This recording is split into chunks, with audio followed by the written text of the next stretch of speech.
Can you see TikTok private account videos? What's up everybody, welcome back to the channel. In today's tutorial, we're going to see if you were able to see private account videos on TikTok.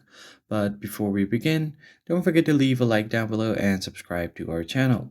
So the very first thing you want to do is open up your TikTok, and most of the things that you see, everything that you see on your FYP is not private, because if you have not followed anyone but you're still able to see the video, that means the account that you're seeing the videos from are public. So in this case, if you want to see videos from a private account, you just want to tap on the search bar and then tap on private account and then hit enter. So as you can see here, this is a private account, but I'm not able to see their post and likes.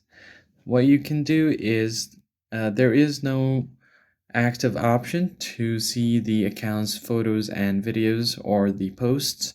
So what you're going to have to do is tap on the follow button, and once they accept your follow request, then only you'll be able to see their posts and likes. So there is no active way to see the videos from a private account on TikTok. But all of these results that you are seeing here is public accounts, so all of these are public accounts. The only way to see the photos or videos of the private account is to send a follow request, and hopefully once they accept your follow request, then only you'll be able to find that photos and videos on their account. If you found this tutorial helpful, don't forget to leave a like down below and subscribe, and I'll see you guys on the next one.